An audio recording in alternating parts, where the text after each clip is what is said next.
Racontez-nous ce qui se passe au moment de ce penalty désigné pour le Maroc. Vous faites signe à vos joueurs de rentrer au vestiaire. Racontez-nous qu'est-ce qui s'est passé à cet instant-là. Oui, parce que moi, on n'était pas d'accord. C'est juste ça. Je ne veux pas revenir sur l'effet de ce match parce que quand même, après réflexion, je n'ai pas du tout apprécié que mes joueurs, que j'ai pu dire à mes joueurs de sortir. Bon, je m'excuse pour le football. Maintenant, après réflexion, je les ai fait revenir.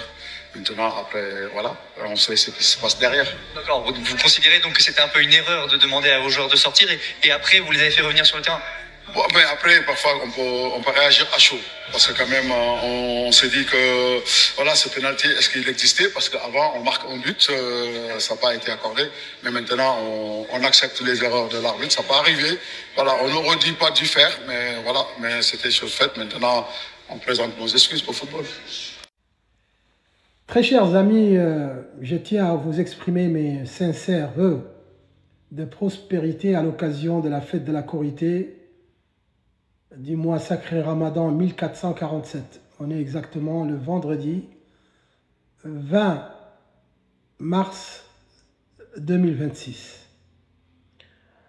Je pense que vous avez bien saisi pourquoi j'ai tenu à republier cette vidéo évocatrice, révélatrice et surtout très sensible.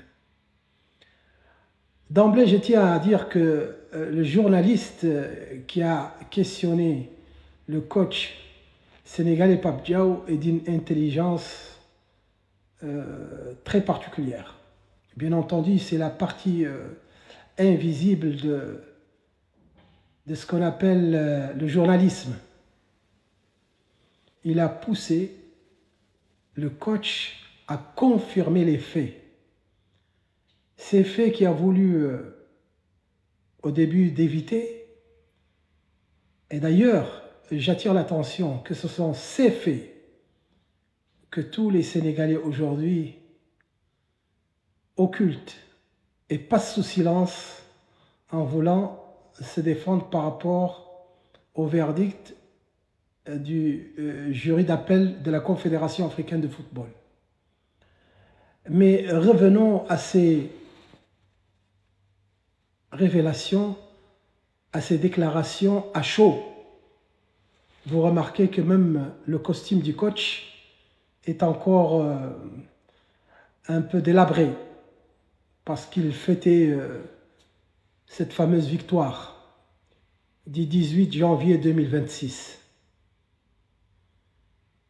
Mais je vous dis aujourd'hui que les preuves sont là.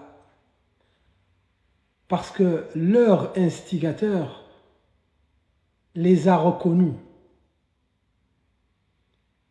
Du coup, je vous dis d'avance que la partie marocaine et la CAF n'a pas besoin d'apporter les preuves dans la mesure où leur instigateur les reconnaît clairement. Et il reconnaît que c'était une mauvaise attitude, une mauvaise décision. Il reconnaît qu'il ne devrait pas faire ça. Il reconnaît l'erreur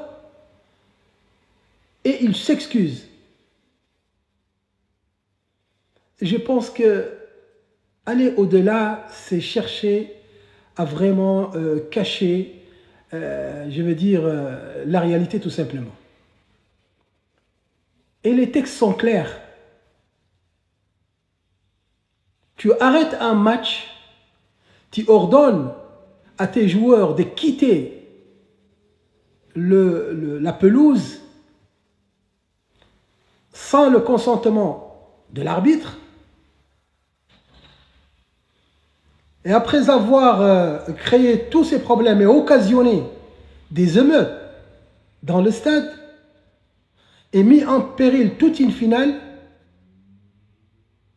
tu reviens pour dire que bon, tu as réfléchi et tu as reconsidéré les choses comme si c'était vraiment quelque chose qui se passait chez toi et que tu pouvais prendre les décisions sans le consentement de personne. alors, s'il vous plaît, la loi est faite pour ça. La loi est faite pour sanctionner ceux qui commettent des erreurs pareilles. Ce qu'il faudra aujourd'hui comprendre, c'est que la loi aujourd'hui n'est pas en train de donner raison au Maroc. Non. Le problème, c'est qu'elle est en train de protéger la discipline elle-même. Parce que si à chaque fois un coach, parce qu'il n'est pas d'accord avec une décision de l'arbitre, s'arroge le droit de retirer ses joueurs, d'arrêter une finale, ça veut dire qu'on n'est plus dans une compétition. En tout cas, une compétition de ce niveau. Alors, je dis ici que le fait d'accuser les instances et même les pays de corruption, le fait de demander une enquête sur on va dire, présumés, je ne sais pas, corrompus. Je vous rappelle bizarrement et paradoxalement ce qui se passe. Cette demande vient alors que justement, au niveau d'ITAS, il y a une affaire qui concerne les Sénégalais. Il y a des accusations au plus haut niveau entre des rivaux et des candidats pour la présidence de la Fédération sénégalaise de football. Justement, il y a des accusations aujourd'hui qui sont en train d'être traitées au niveau d'ITAS et que le 7 mars passé, le jury du TAS, je m'excuse, le jury du TAS sont rentrés en délibération. Et nous attendons avec beaucoup d'impatience, et normalement ce sera la semaine prochaine, le verdict. Alors je me demande, si les faits aujourd'hui sont établis et que la présidence même de M. Abdoulaye Fall est remise en question, je pense qu'il faut reconsidérer votre position. Encore une fois, bonne fête.